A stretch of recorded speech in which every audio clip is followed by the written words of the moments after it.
엘리사 예언자가 시리아의 수도 다마스쿠스에 갔을 때의 일입니다.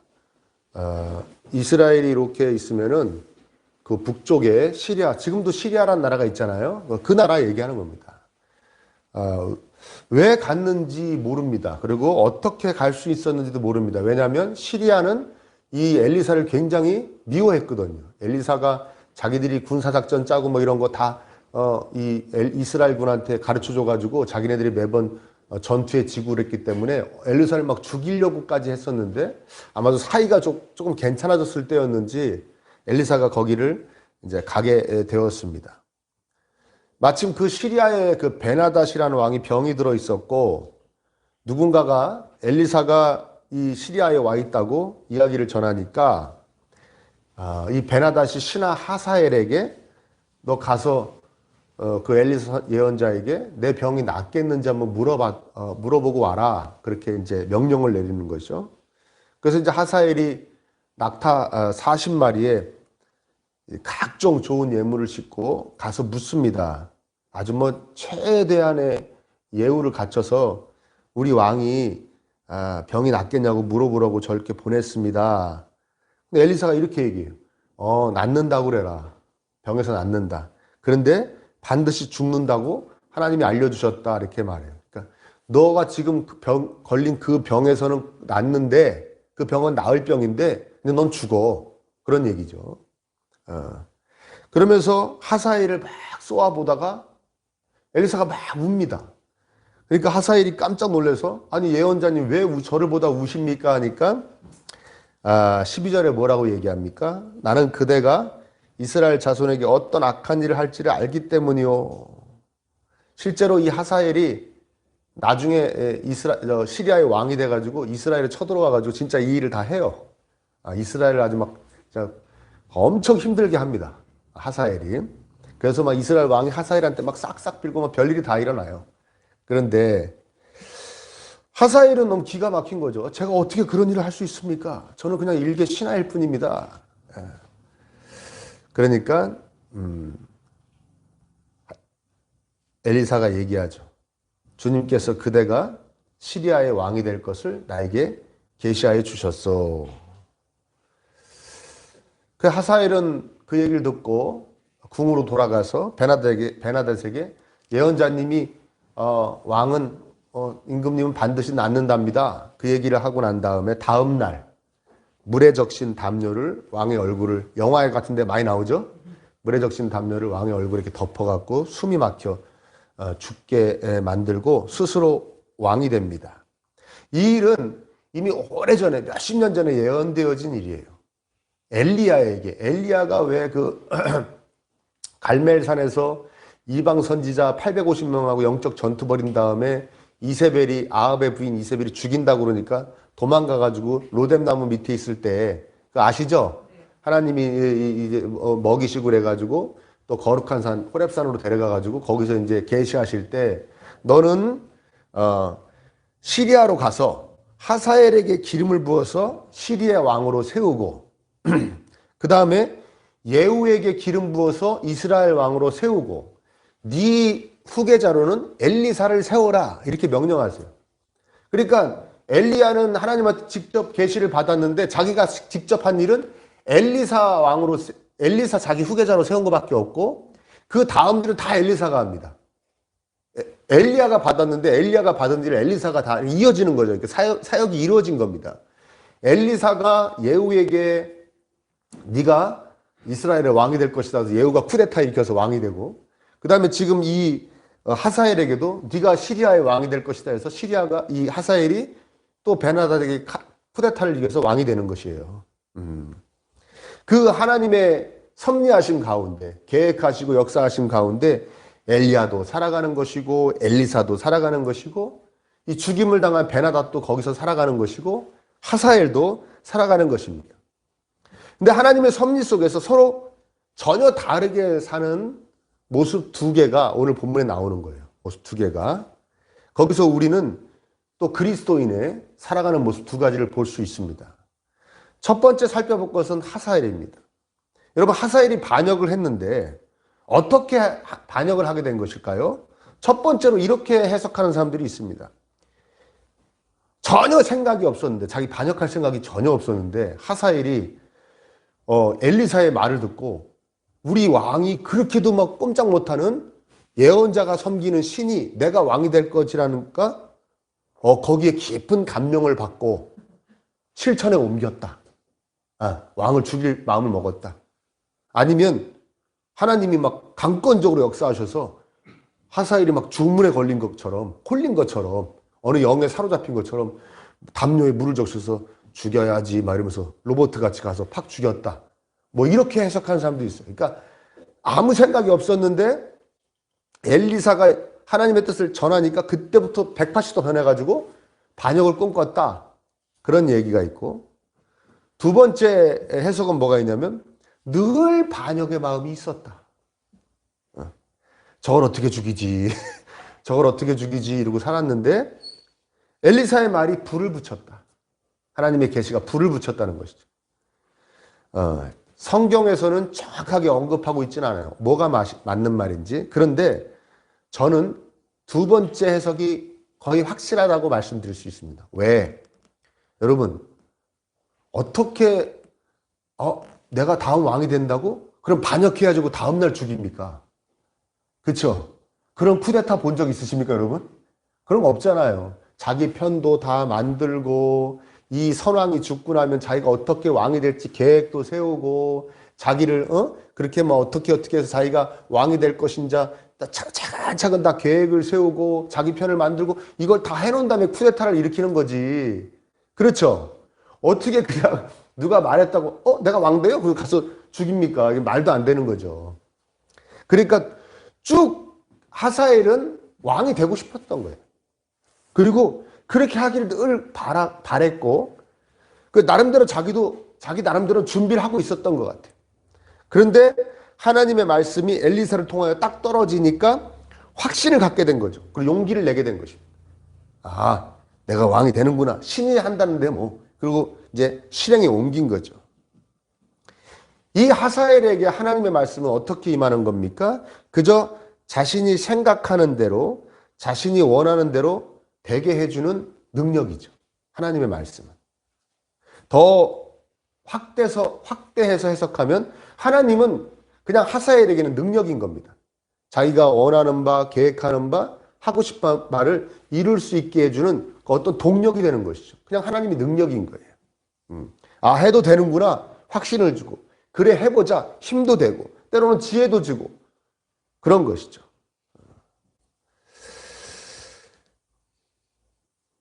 하사엘은 여러분 하나님을 섬기는 백성이 아니었고 이후로도 아니었을 것입니다. 성경은 이 사람이 하나님 백성이 되었다고 이야기하지 않아요.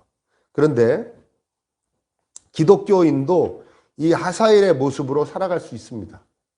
늘 내가 원하는 것, 계획하는 것, 진행하던 것, 그것이 그렇게 잘 되기를 바라며 거기에 하나님이 또 하나님의 힘이 얹어지기를 소망하며 살아가는 그리스도인의 삶을 우리는 살아낼 수 있습니다. 또 다른 사람이 있습니다. 그것은 엘리사입니다. 엘리사가 시리아로 가는 그 발걸음, 그리고 가서 하사엘에게 전한 하나님의 그 계시, 정말 엘리사에게는 괴로운 일이 아닐 수 없습니다. 하사엘, 당신이 시리아의 다음 왕이 돼서 나의 조국 이스라엘을 무참하게 짓밟을 것입니다. 그것을 전하는 것. 그래서 말씀을 전하면서 엘리사가 눈물을 흘리는 거예요. 울었다가 여러분 무슨 뜻입니까? 정말 그렇게 되지 않았으면 좋겠다. 그리고 난 네가 왕이 되지 않았으면 좋겠다. 난 이 말을 전하는 것 자체도 싫다. 그게 다 함축되어져 있는 의미가 울었다죠. 너무 싫은 거예요. 이 상황 자체가 싫은 겁니다. 여러분 어떤 거에 비교할 수 있을까요? 내가 식당을 차렸는데 내가 식당을 차렸어요. 그 옆집에 내가 식당 차린 지 얼마 안 돼서 옆집에 또 어떤 사람이 식당을 개업을 했어요. 하루는 하나님께 계시를 받습니다. 그래서 그 식당 주인한테 가서 딱 얘기합니다. 당신 식당이 번성해서 얼마 안 있다가 우리 식당까지 인수하게 될 거예요. 그 얘기하는 거죠. 눈물이 날까요, 안 날까요? 눈물이 나죠. 지금 엘리사가 그렇게 얘기하고 있는 것입니다. 그야말로 엘리사는 정말 종의 모습을 보여주고 있는 거죠. 자기는 종이기 때문에 주인이 하라는 대로 한 겁니다. 주인이 누구십니까? 하나님이시죠. 하나님이 주인 대신 하나님이 하라는 대로 그냥 종의 모습으로 하고 있는 것이죠. 자, 조금 전에 말씀드렸습니다. 하사엘가처럼 살 수 있습니다. 늘 내가 원하는 대로 생각하는 대로 계획하는 대로 살면서 거기에 하나님의 힘이 그때그때 얹어질 때 딱 적절한 타이밍에 얹어지기를 바라며 살아갈 수 있습니다. 엘리사같이 살아갈 수 있습니다. 그냥 내가 싫어도 내 마음이 정말 안 들어도 하나님이 하라니까 하나님이 뜻대로 되기를 바라면서 그냥 종의 모습으로 묵묵히 순종하며 살아갈 수 있습니다. 두 가지 모습이 있습니다. 근데 여러분 중요한 건 뭡니까? 하사엘은 성경에서 하나님과 전혀 상관이 없는 사람입니다. 하사엘과 같이 사는 사람을 뭐라고 그러냐? 불신자라고 그러는 겁니다. 미신자라고 그러는 거죠. 우리 불신자란 말 안 쓰기로 했죠. 처음 안 쓰기로 했죠. 미신자, 아직 신자가 되지 않은 그냥 미신자입니다. 왜? 자기가 주인이니까요. 자기가 생각하고 계획한 거 원하는 대로 자기 막 살아가면서 그때그때 필요할 때마다 하나님의 힘이 얹어지기를 그냥 간절히 바라는 모습. 하나님의 능력을 구하는 그런 모습. 그건 주인의 자세죠. 하나님이 종이 돼버린 것이죠. 하나님이 종이 돼버린 것입니다. 그러나 엘리사의 모습, 자기 정말 마음에 들지 않고 싫어도 묵묵히 하나님의 뜻을 따르는, 순종하는 모습. 그게 종의 모습입니다. 그리고 엘리사의 모습이, 여러분 우리가 엘리사를 어떻게 평가할 수는 없지만 굉장히 성숙되어져 있는 하나님의 백성으로서, 오늘날로 얘기하면 그리스도인으로 굉장히 성장한 그런 그리스도인의 모습을 지금 엘리사가 보여주고 있는 것이죠. 참된 종의 모습. 여러분은 평상시에 주인으로 살고 계십니까? 종으로 살고 계십니까? 우리가 어떻게 엘리사와 같이 이렇게 성숙한, 성장한 신앙인으로 살아갈 수 있을까? 참된 종의 모습으로 살아갈 수 있을까? 여러분 어떻게 해야 될 것 같아요? 첫 번째는 이거 해야 됩니다. 한번 따라해 볼까요? 하기 싫은 일을 순종해서 한다. 그렇죠. 하기 싫은 일이 있어요. 우리 살아가면서 이거 분명히 하나님이 하라고 그러는 건데 내가 하기 싫은 게 있습니다. 그게 엄연히 존재합니다. 이렇게 하기 싫고 이렇게 하면 불편하고 뭐 내 성격에 안 맞고 적성에 안 맞고 내 삶의 행태에 안 맞고 응? 이렇게 하면 고생스러울 거야. 손해도 날 수도 있어. 막 그런 게 있습니다. 여러분 어떻게 보면 참 재미난 거죠. 제가 이렇게 여러분들에게 말씀을 전한 것에 뭐라고 써놨냐면 보십시오. 우리가 믿음 안에서 겪는 고난을 예배, 기도, 말씀, 헌금, 교회 봉사 정도로 생각하면 안 됩니다. 다시 한번 읽어드릴까요?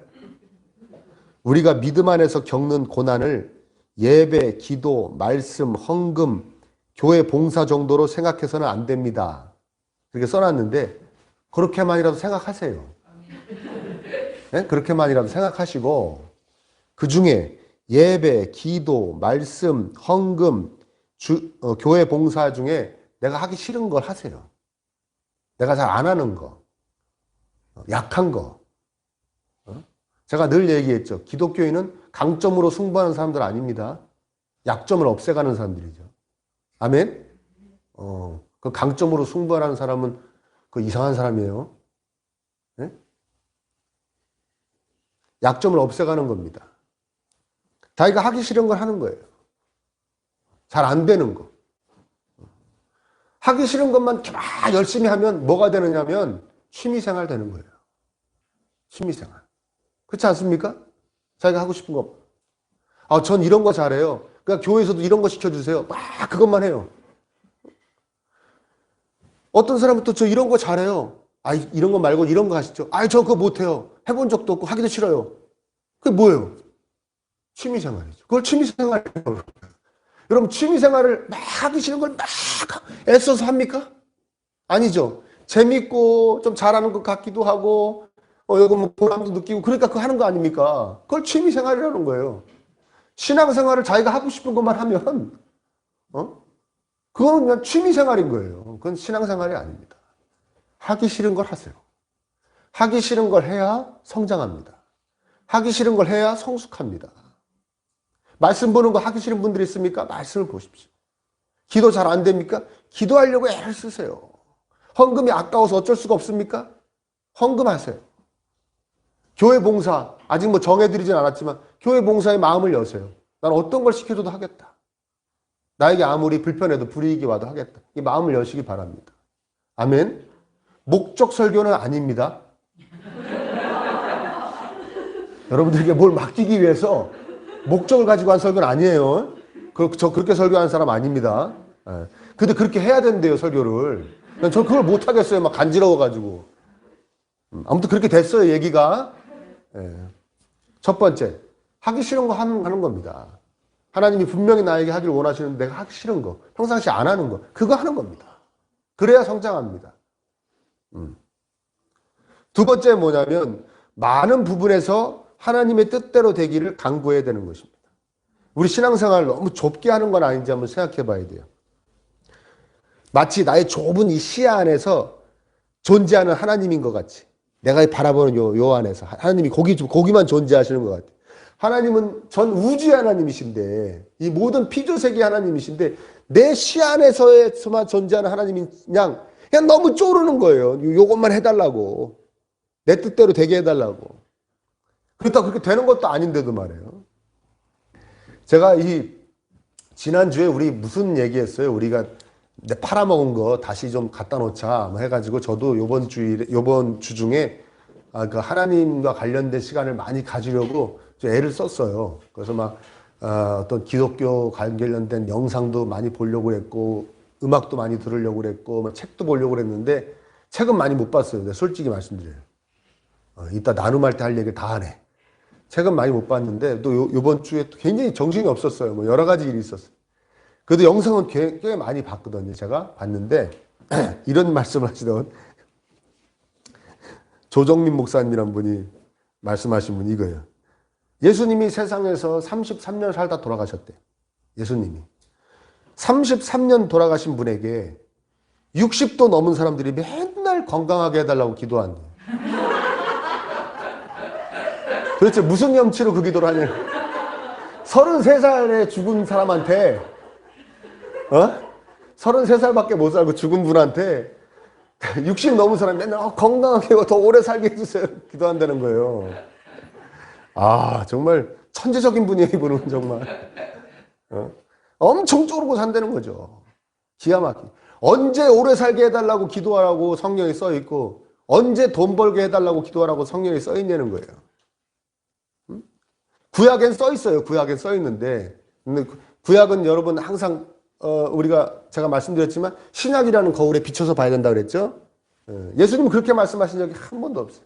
너네 오래 살기를 꿈꿔라, 돈 많이 벌기를 꿈꿔라, 그렇게 말씀하신 적이 없어요. 이렇게 말씀하셨죠. 나와 함께하자. 나와 함께하자. 너희가 내 안에, 내가 너희 안에. 나와 같이 가자. 그렇게 말씀하셨죠. 내가 너희와 영원히 함께 해줄게. 야, 내가 이 온 우주를 지은 존재야. 그러면 되는 거 아니야? 걱정하지 마. 근데 우리 그냥 너무 쪼르는 거죠. 저도 언젠가 이거 말씀드렸는데 우리 청년들하고도 얘기했던 것 같아요. 저도 그때 언젠가 우리 가족이 여행을 갔는데 그 여행 기간 중에 요 하루가 야외에서 뭐 이렇게 막 배 타고 나가서 뭐 활동하는 거예요. 그날 좀 너무 해가 쨍쨍 쳤으면 좋겠는 거예요. 그래서 얼마나 막 기도를 했는지 몰라요. 막 제발 다른 날은 비가 와도 되니까, 어차피 차로 다니니까 그날만 비가 안 오게 해주십시오. 그날만 비가. 이 세상에 그날 저녁부터 비가 오는데 잠이 안 오더라고요. 제가. 왜 잠이 안 와요?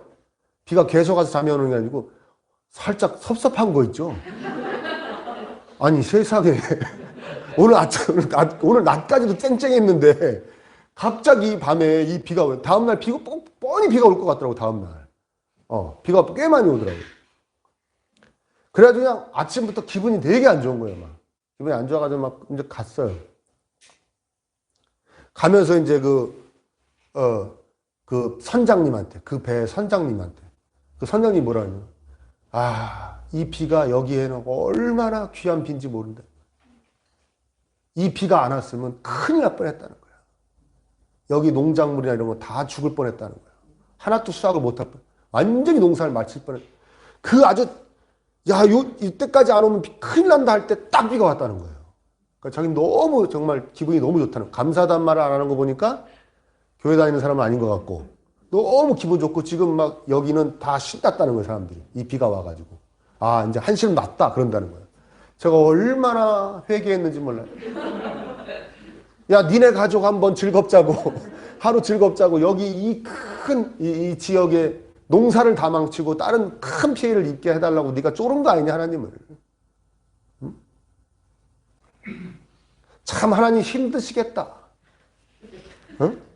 누구는 비 오게 해달라고 그러고 누구는 비 안 오게 해달라고 그러고 그렇죠? 응? 집신장사 아들하고 우산장사 아들하고 두 어미의 마음처럼 하나님 참 힘드시겠다. 그러니 그거 다 짝짝짝짝짝짝짝 해가지고 세상을 쫙 이끌어 가시니 얼마나 대단한 분이시냐고. 그렇죠? 그분이 저와 여러분의 하나님이신데 그분의 시야로 조금 더 넓게 볼 생각 안 하고 그냥 자기 좁은 시야에다가 하나님 갖다 넣어놓고서 요거 해달라고 말이죠. 요거 해달라고 요렇게 해달라고 말이죠. 응? 신앙생활은 뭡니까? 내 그 좁은 시야에 하나님이 어떻게 해서 하나님이 그걸 어떻게 변화시켜 주시기를 바라는 게 아니고 내가 그분의 그 크신 뜻 안에서 내가 하나님의 뜻에 맞춰 변화되기를 꿈꾸는 게 신앙생활이죠.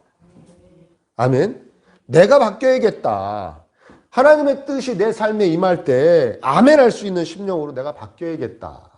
그것이 나에게 어떠한 상황으로 다가오더라도 내가 하나님의 말씀으로 내가 변화를 받아야겠다. 그분을 무한 신뢰하며 그분의 뜻대로 이루어지기를 바라며 내가 변화되기를 그분의 마음에 맞춰 내가 변화되기를 바라야지 맨날 내가 원하는 것에 하나님이 어떻게 해주기를 바라서는 안 되겠다. 하나님의 뜻대로 되기를 간구해야 됩니다. 이것이 하나님과 함께하는 삶이죠.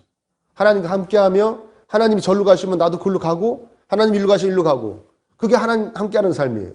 그런데 그게 아니라 내가 나의 안녕과 나의 번영과 나의 어떤 풍요로움만을 바라고 내가 일로 갈 테니까 따라오쇼. 내가 절로 갈 테니까 이번에 이쪽으로 오쇼. 그건 뭐냐면 귀신과 함께하는 삶이죠. 그걸 무속신앙이라고 하는 거 아닙니까? 내가 이번에 이렇게 생각했으니까 당신 이게 될 수 있도록 부적을 쓰시오. 이게 무속신앙 아니에요. 내가 이렇게 되길 원하니까 당신은 구슬하시오. 이게 무속신앙이잖아요. 그건 귀신과 함께하는 삶이죠.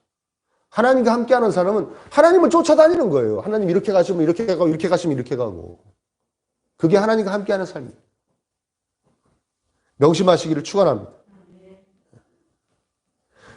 세 번째는 뭐냐면 어떻게 하면 엘리사같이 성숙한 성장한 그리스도인이 될 것인가, 그런 삶을 살 것인가.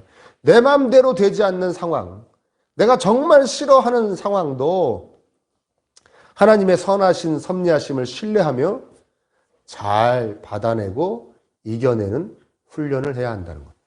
훈련을 해야 한다. 너무 연약하죠. 저뿐만 아니라 대다수의 그리스도인들이 너무 연약해요. 그 연약함이 나오는 증상이 뭐냐면 한숨이에요. 짓눌림. 미래에 대한 어떤 막연한 불안과 그 불안감에 짓눌려서 한숨이 나오는 거예요. 미래만 생각하면 한숨이 나오는 거예요. 응? 애들을 보고 있다가도 얘 미래만 생각하면 한숨이 나오는 거예요. 그게 익숙해서 살아가요. 믿음의 반대말이 한숨이에요. 근데 우리 한숨을 너무 쉬며 살아가요. 이렇게. 왜 그럴까요? 왜 한숨을 쉴까요? 왜 불안함에 짓눌릴까요?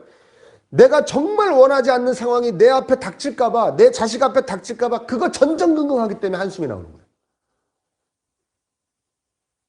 이해되십니까? 연약한 심령으로 살아가는 것이죠. 그렇게 안 됐으면 좋겠는 거예요. 막 이렇게 내 노후에 애들의 장래에 이게 이렇게 안 됐으면, 이 퇴사 후에, 그런 상황이, 이렇게 나한테 그런 상황이 안 됐으면 좋겠는데, 막 그게 막 밀려오니까, 막 그렇게 안 됐으면 좋겠는데, 막, 그게 막 상상이 되면 한숨이 축 나오는 것이요. 응? 그 박차고 일어나서, 아니야! 아니야. 난 선하신 하나님의 선하신 섭리하심 속에 살아가고 있어. 난 그분 붙잡고, 난 그렇게 안 돼. 그렇게 돼도 난 이겨낼 수 있어. 그렇게 된 하나님 뜻이야. 나에게 뜻이 있으신 거야. 난 이겨낼 수 있어. 그리고 팍 박차고 일어나 살려고 그러지 않고 그냥 펑 눌려가지고 그냥 교회 와서 예배 드리고 그러면 조금 지금 힘도 나고 그랬다가 조식의 시간 하면 좀 힘도 나고 그랬다가 또 살면서 또 엄청 잘 사는 동창 만나고 그러면 한숨 나오고 누구네 집에 잘 됐다는 누구네 집에 좋은 대학 갔다는 얘기 전화로 들으면 또 한숨 나오고 그렇죠? 그리고 이제 자고 있는데 자식을 보면 한숨 나오고 그런 거 아닙니까, 여러분? 그런 거잖아요. 미래에 대한 불안감이에요. 응? 막 그거에 짓눌리는 거예요. 청년이 되었던 연세가 꽤 있으시던 똑같아요. 다 그거예요. 요건 조금만 이런 일은 나한테 안 생겼으면 좋겠어요. 왜 그런 일은 여러분에게 안 생겨야 됩니까? 다른 사람한테 다 생기는데. 그렇지 않습니까? 돈이 없고 때로는 몸에 병이 들고 앞길이 막히고 그런 일이 다른 사람한테 다 생기는데 왜 나한테만 안 생겨야 되냐고요. 응? 심지어는 그런 어려움을 극복하는 방법까지도 하여튼 자기 마음, 자기가 구상한 대로 돼요. 구상한 대로 돼요. 어떤 목사님이 등산을 갔다가 절벽에서 이렇게 구경하다가 뚝 떨어진 거예요. 절벽에서. 근데 쭉 내려가다가 나뭇가지를 딱 잡은 거예요. 그래가지고 나뭇가지 잡고 막, 이건 진짜 간신히 사는 거죠. 근데 어떻게 올라가요? 올라갈 수가 없죠. 그러니까 위에다 대고 소리를 지르는 거예요. 사람 살려! 누구 없어요? 사람 살려! 막 소리 지르는 거예요. 아무도 대답이 없어요. 위에 사람이 없는 거죠. 그때서 이 목사님이 기도를 하기 시작합니다. 사람이 없구나. 하나님, 잘못했습니다. 제가 목사 노릇 똑바로 못하고 성도들 많이 사랑하지 못하고 설교 준비도 열심히 안 하고 제 얘기 하나요? 그러다 여기 와서 이 꼴을 당했네 이제. 하나님 저 좀 살려주세요. 이번에 살려주시고 제가 정말 가서 목사 노릇 똑바로 할게요. 한 번만 살려주세요. 그랬더니 음성이 딱 들려온 거예요. 아들아, 내가 너와 함께한다. 하나님 감사합니다. 구해주세요. 했더니 그래, 내가 너를 구해줄게. 내가 탁 받아서 올릴 테니 그 손을 놔라. 나뭇가지 잡은 손을 놔라. 그런 거예요. 근데 이 목사님 뭐라 그러냐면 다른 사람 없어요? 저기요! 이분도 안 되겠어요. 그 어려움에서 벗어나는 것도 하여튼 자기 그 좁은 시야에다 갖다 놓고 하나님 이렇게 해야 되겠어요. 이건 이렇게 돼야 해결되겠어요. 이건 이렇게 돼야 좋아지겠어요. 우리 애는 이렇게 돼야겠어요. 우리 애는 여기를 가야겠어요. 그거 다 자기가 정해놓는 거죠. 이 우주를 아까도 모든 얘기를 다 듣고 모든 원함을 다 듣고 착착착착 이끌어 가시는 분이 다 챙기고 계시는데 그걸 신뢰하지 못하고 그냥 이런 일 안 일어나게 해주세요. 저런 일 안 일어나게 해주세요. 여러분, 여러분에게 다가오는 어떤 어려움이 되었던 아픔이 되었던 여러분 탁 받으시고 이거 하나님 나 훈련시키시는구나. 아멘? 나 지금 훈련시키고 계시는구나. 내가 이거 잘 이겨내면 내가 더 성장한다. 내가 더 멋있는, 나 하나님 눈에 들면 되는 거 아니야? 하나님이 나 기쁘시다 그러면 되는 거 아니야? 나 그분한테 더 마음에 맞는, 마음에 합한 자, 하나님 기쁨 드린 자로 내가 변화된다. 이렇게 생각하시고 잘 받아내고 이겨내시기를 축원합니다. 그렇게 산 사람이 있어요. 그게 누구냐면 바울이에요. 신약성경. 하여튼 가는 곳마다 사람들이 반대하고 때리고 얼마나 고생을 했는지 제가 적어왔어요. 한번 보세요. 네. 제가 한번 읽어볼게요. 여러분도 같이 한번 보세요. 눈으로. 유대 사람들에게서 40에서 하나를 뺀 매를 맞은 것이 5번이요. 39대씩 5번을 맞았다는 거예요. 채찍으로 맞은 것이 3번. 여러분 미리 말씀드린데 오해하실까 봐. 여러분 이렇게 된다는 얘기 아니에요. 이렇게 되란 얘기도 아니에요. 이렇게 될 일도 없어요. 여러분은 그냥 성경에서 쓴 건 이분이 고생한 거니까 말씀드릴게요. 채찍으로 맞은 것이 3번이요. 돌로 맞은 것이 1번이요. 파선을 당한 것이 3번이요. 밤낮 꼬박 하루를 망망한 바다를 떠다녔습니다. 자주 여행하는 동안에는 강물의 위험과 강도의 위험과 동족의 위험과 이방 사람의 위험과 도시의 위험과 광야의 위험과 바다의 위험과 거짓 형제의 위험을 당하였습니다. 수고와 고역에 시달리고 여러 번 밤을 지새우고 줄이고 목마르고 여러 번 굶고 추위에 떨고 헐벗었습니다. 이게 사도 바울의 고백이에요. 자기 이렇게 고생했다는 거예요.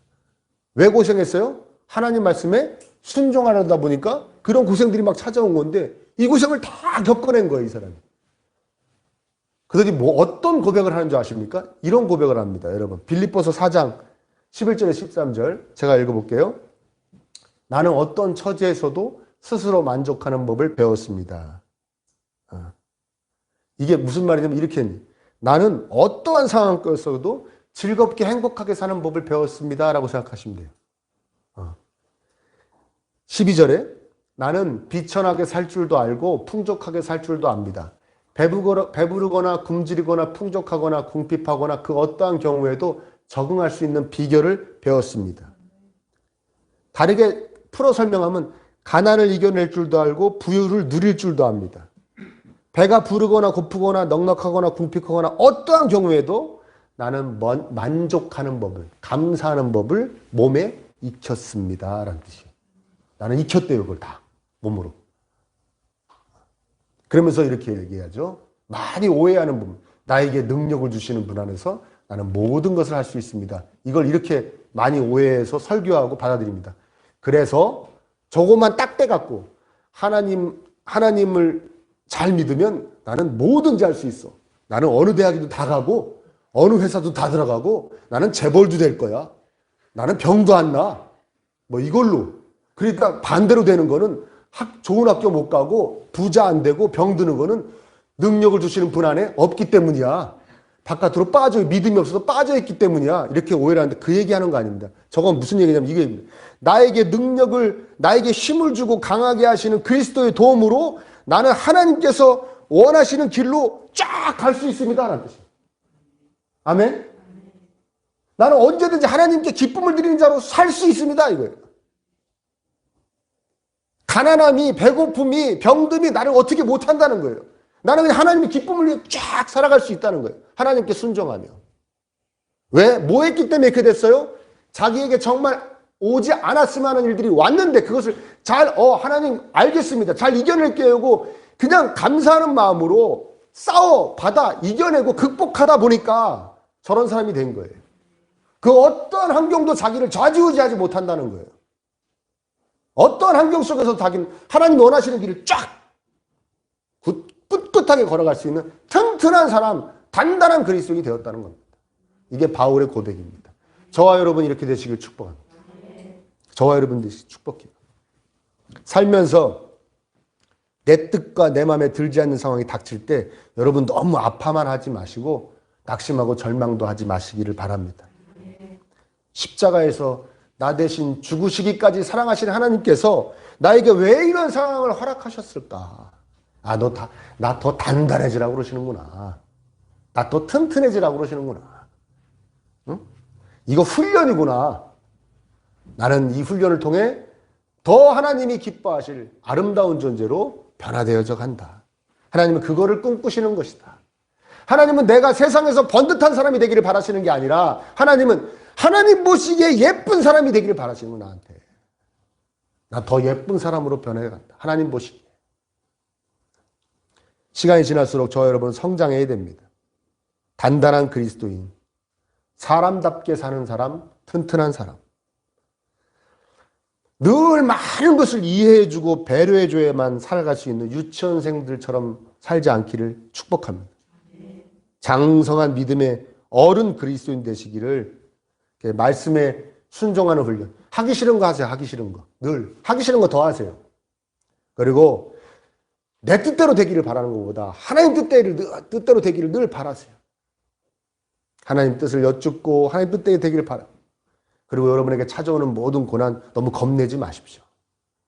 잘 감내하고 이겨내는 훈련하시다 보면 우린 단단한 그리스도인이 되어 있을 줄 믿습니다. 튼튼한 사람 되시기를 축복.